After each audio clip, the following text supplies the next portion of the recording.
Васил Левски посещава Ново село през лятото на 1872 година, където се среща с Фиго Радев от Кръвеник. Сега, след като основахме комитет в Ново село, ще сляза до Кръвеник, казва Левски.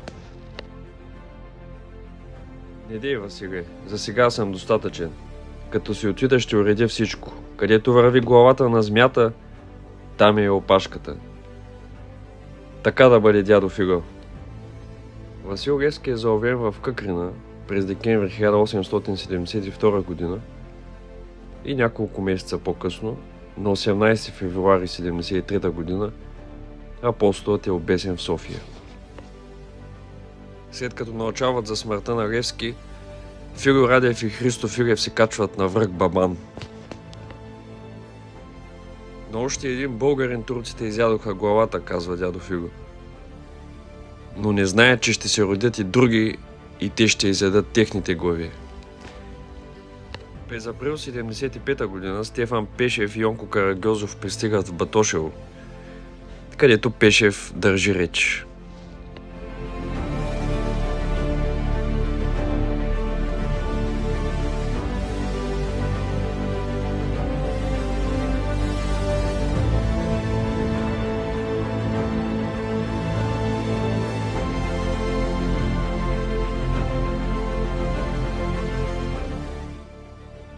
Турция е гнила круша, казва Стефан Пешев.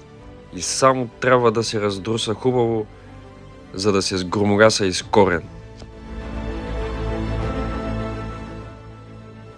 След като се тръгват от Батошево, Пешев и Карагьозов продължават към Кръвеник, където ги очаква дядо Фиго.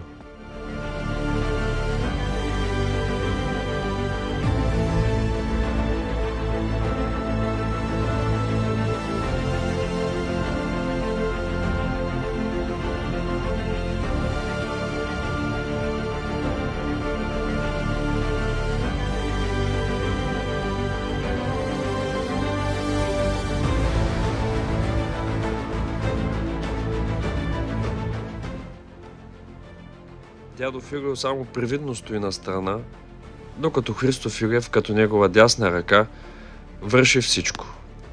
През март 1876 година се взема курс към подготовка за въоръжено въстание.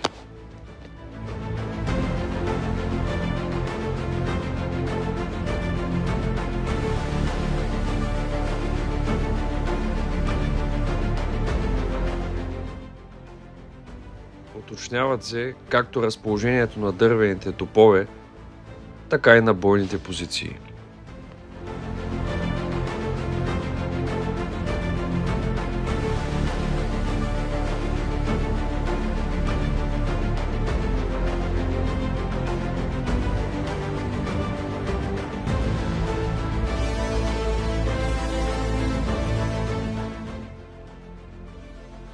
Трябва да завардим хем граднишкия блаз, хем този от към Дебнево, казва Христо Филев. Силата ни трябва да се концентрира, отговаря Стефан Пешев.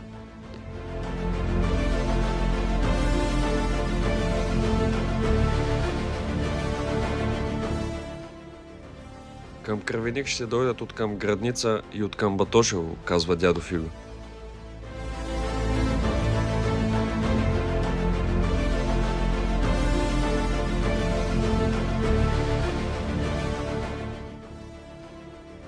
Турците ще настъпят и по трите прохода.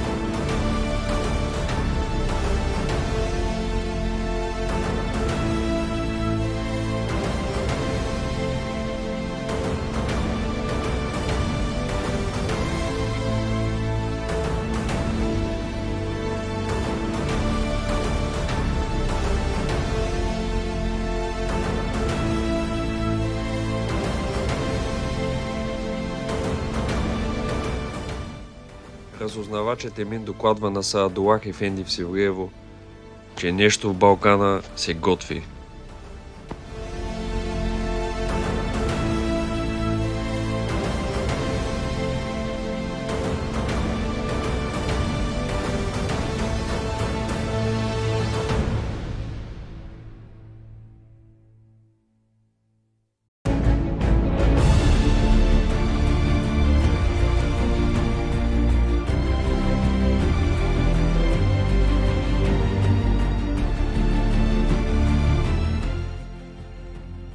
Още на 19 април Неджип Ага пристига в Копривщица, за да арестува Тодор Кабрешков.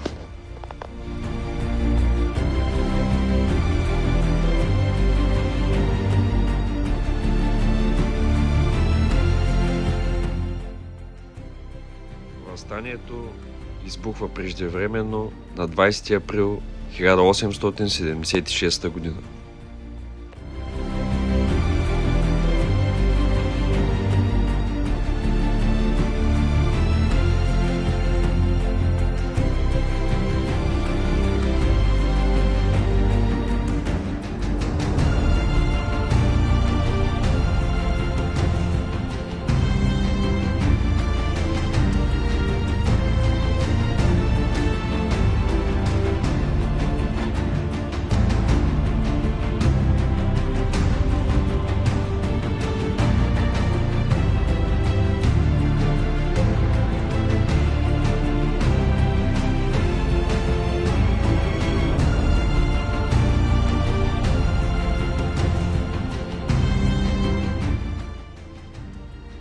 На 23 април, докато се намира в Троянския манастир, Стефан Пешев получава препис от кървавото писмо.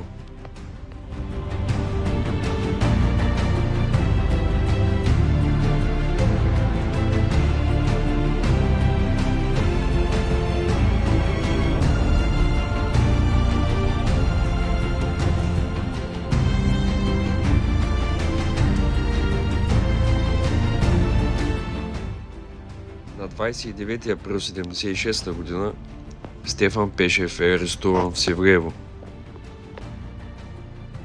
По различни пътища към Балкана се отправят дейците от Севлиевско.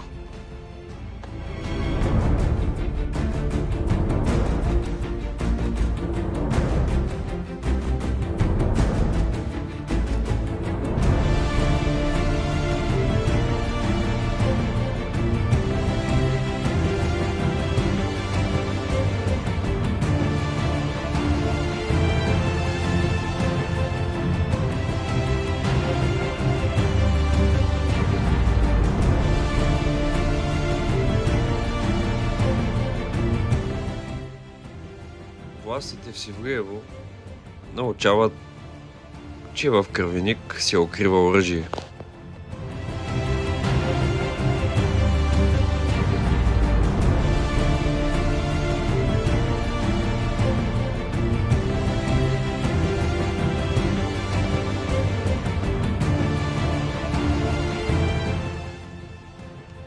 Разбрахме, че до къщата на чорбаджи Фиро са скрити 300 пушки, казва Осман Азми на Саадулах ефенди.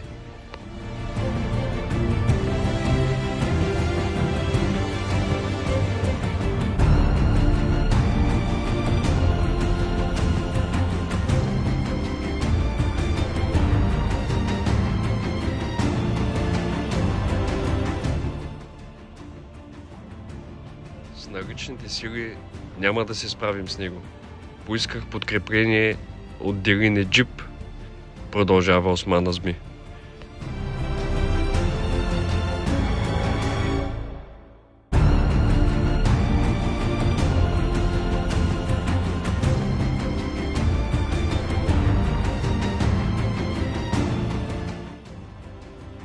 Лично ще отрежа главата на тази змия.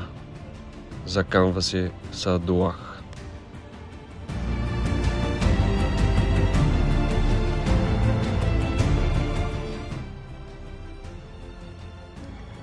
На 1 май заптиетата вече са в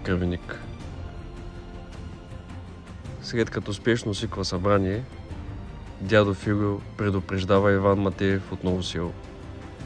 Турците вече са в Кравеник, казва дядо Филио. Кажи на приятелите, ако в този миг изневерят на делото, аз ще дойда и ще бастисам Ново село.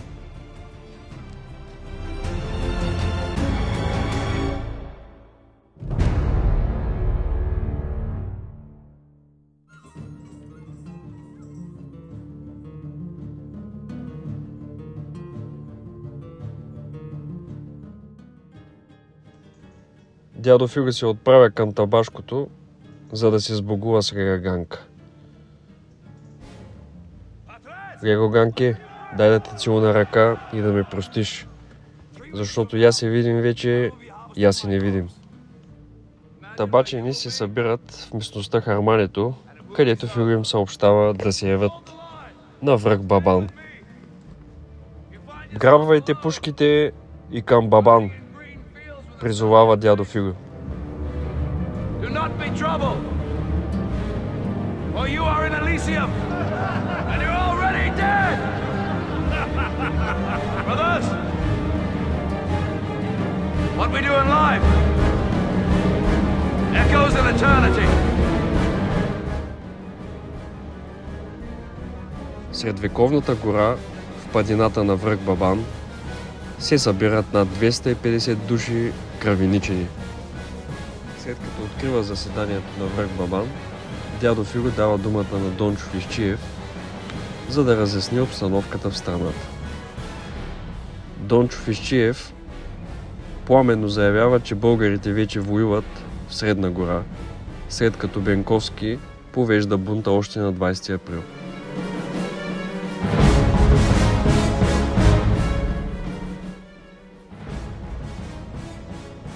Трябва да решим как ще действаме, казва Дончо Фисчиев.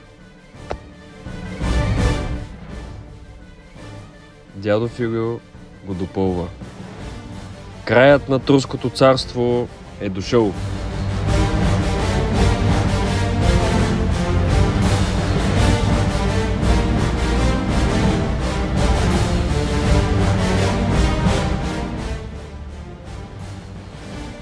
Турчин вече няма да ни заповядва, ще си имаме българска държава, както сме имали преди толкова години. На добър час и с Бога напред!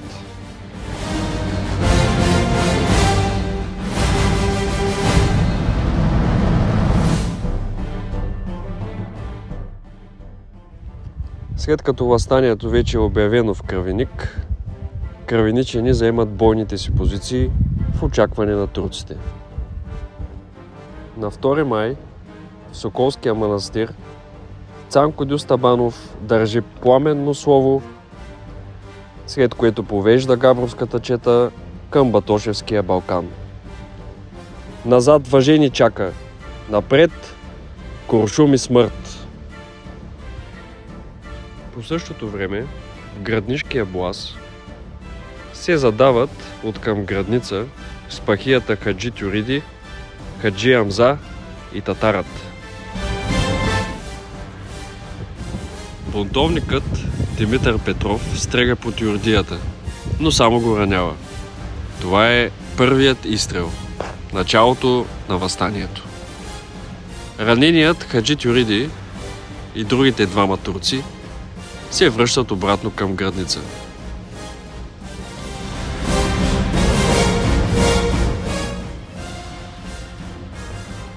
В Севлиево Тюриди се среща с Садулах и го известява за бунта в Кравеник.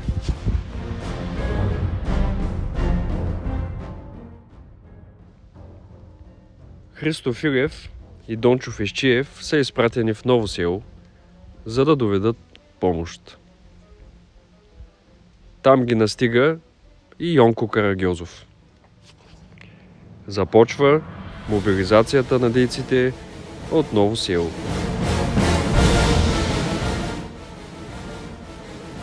В Севлиево пристигат черкезите на Делиния джип от Плевен.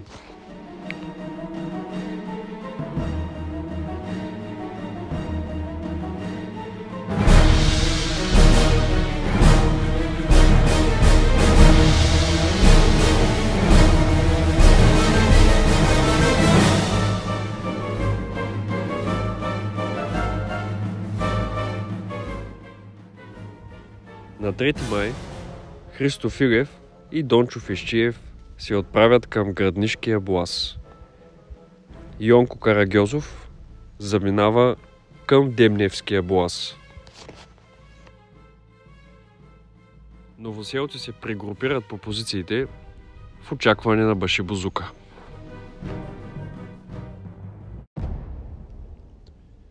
В Севлиево Саадулах Ефенди мобилизира заедно с Каймакамена нередовната войска в ополчение от башибозуци от турските села. Саадулах насочва Башибозука към въстанническите позиции в Балкана. Към обед срещу позициите се насочват 3 колони башибозуци.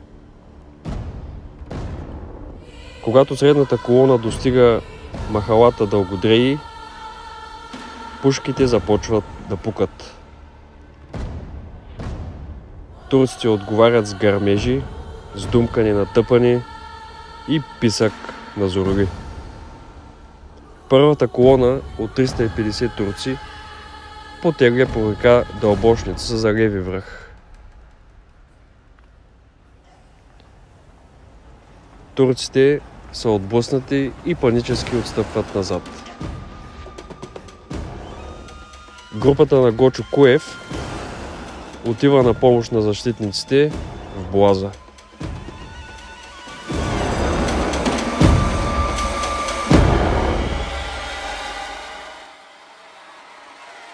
Новоселецът Йонко Тотев се покатерва в клоните на един бук и с точна стрелба временно спира турските редици.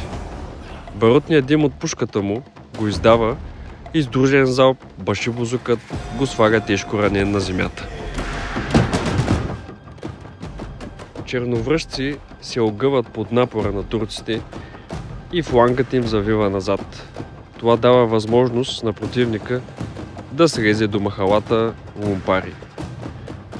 Фило Радев с помощна група незабавно се явява и спасява положението, като повдига духа на кръвеничени. Хайдут Ботю повлича след себе си другите и с честа стрелба отблъсква противника.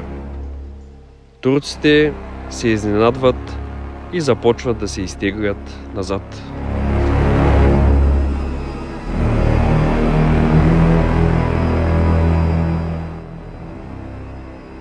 В Граднишкия боаз при вечер Христо Филев прави преглед на борците и ги окуражава, че ще им дойде подкрепа. В Севлиево и селата наоколо турците започват да се превъоръжават.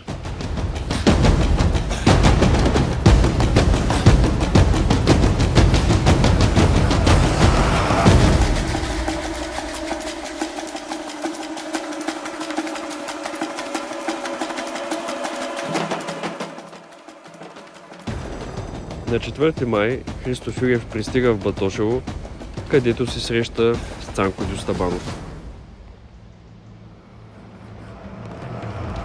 Част от четата на Дюстабанов остава в помощ на батошевци, а с по-голямата част от четата Дюстабанов потегля за Граднишкия боаз. Фило Радев уведомява новоселци, че се очаква пристигането на Дюстабанов с четата му. Междувременно от Търново за Севлиево потегля редовната войска на Фазла Паша.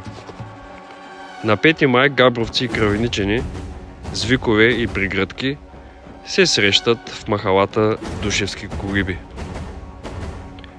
От Севлиево потегля Делине джип. Той се отправя за Батошево.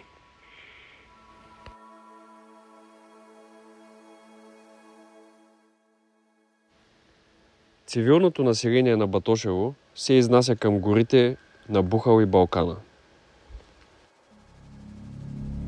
На 5 май от към Душево и Дерелии се задават конните черкези, които се насочват към Батошево.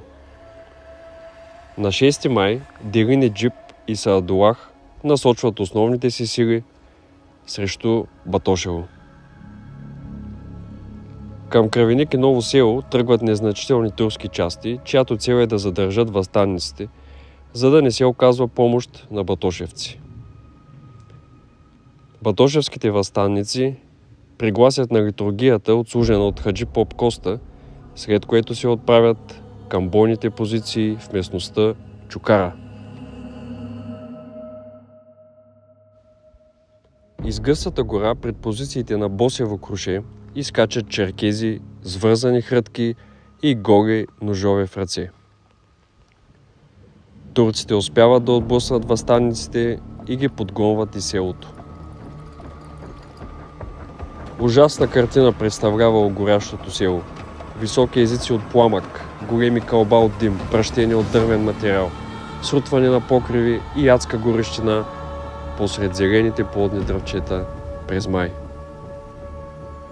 Сняг и студ сковал природата и нещастните жители на Батошево през май 1876 година. Десният фланг и гърбът на Кравеник вече е открит. На 8 май снежна покривка затрупала земята.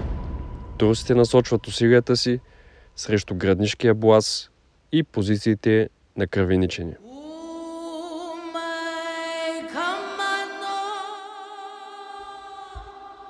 Кравеничени остават сами.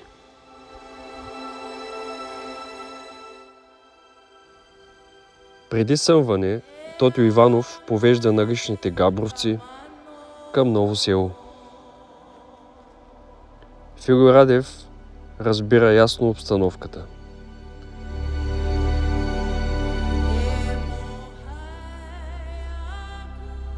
На 8 май Цанко Дюстабанов нощува у Фило Радев в Кравеник.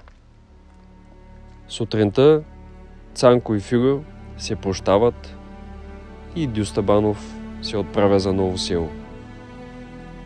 Турците решават да смажат съпротивата на кравеничени и новоселци. Въздухът скоро се раздира от писък на зорли и думкане на тъпани. Фило Радев окуражава защитниците. Който се страхува, нека да си върви.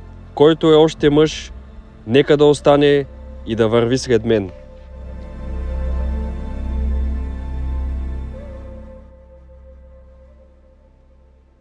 Момчетата се държат безстрашно и с точна стрелба приковават турците. Настъпва критичен момент борците да бъдат обкръжени. Фило събира момчетата, благодари им за показаната вярност и ги освобождава. Само той с телохранителя си Върлю Йонков остава в гората около Бабан. Турците започват да разграбват Кравеник. Делине Джип и Саадулах се отправят към Ново село.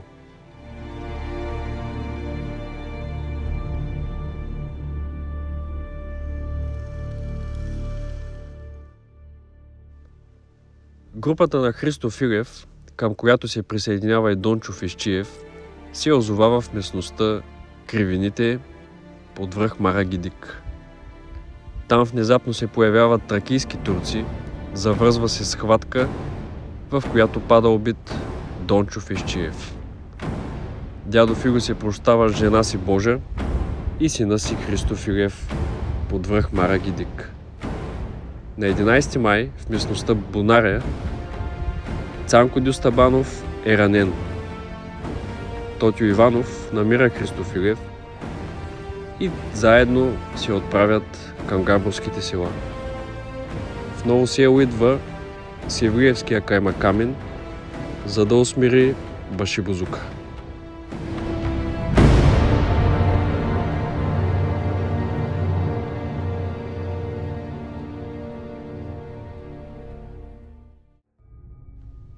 В самото начало на въстанието даскал Никола Дабев обявява в Ново село създаването на Българска република. Боевете при зла река в Дебневския Боаз започват още на 3 май. На 4 май от камп Дебнево настъпва многочислен башибозук.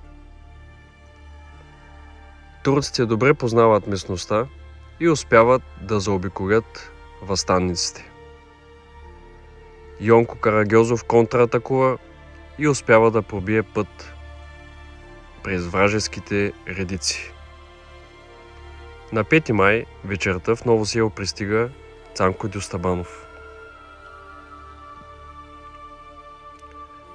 На 6 май четите на Карагьозов и Дюстабанов се съединяват при зла река.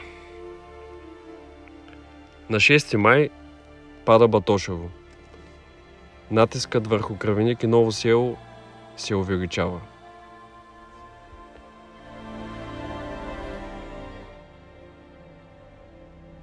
На 9 май пада Кравеник.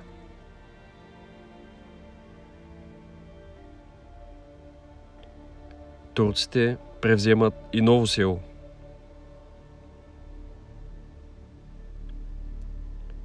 На 11 Дюстабанов е ранен под връх Марагидик. Габровската чета се разделя на 2. Едната група се води от ранения Дюстабанов, другата от Тотю Иванов. На 13 май групата на Цанко Дюстабанов случайно се среща с Филио Радев на планинското било. Двамата стари приятели разговарят дълго време и се разделят сърдечно, виждайки се за последен път. Филио Радев се укрива в пещера в Сюлейманчовския улей, но е предаден и заловен. Главата на дядо Филио е занесена в Севлиево. Междувременно е заловен и Цанко Дюстабанов. Тотю Иванов и Христо Филев се крият в гората край Тодорчетата до Габрово. Христо Филев решава да се завърне в Кравеник, за да се предаде. Тотю остава в гората над Тодорчетата, но е издебнат и заобиколен от 30 турци. Той не иска да се предаде жив и стреля срещу турците.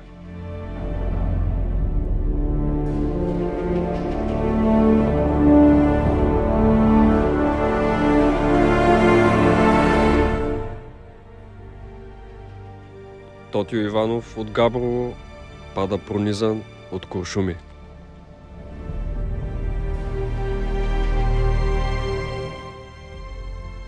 Цанко Дюстабанов се изправя пред съда на Али Тефик Бей в Търново. Цанко ефенди, ти като си такъв умен човек, който знаеш историята и толкова други науки, па познаваш и нашите оръжия и сила, не можа ли да предвидиш, че не се изкарва на глава да се борите вие, една шепа хора, с такава силна държава като нашата? Чудно ми е, как можа и ти да си облечеш тая глупава работа и да станеш бунтовник?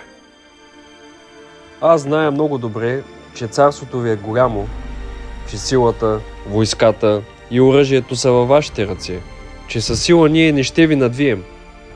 Но зная още, че вие сте варвари и тирани, че поради въстанието вие ще нападнете на невинните и мирни жители и ще направите зверства. Нашата цел, проче, не е била да ви надвием със сила, но само да ви предизвикаме и да направите зверства, които вече направихте премного и благодарение на което се компрометирахте пред целия образован свят. А тая наша цел е достигната вече. Бъдете следователно известени, че ние победихме.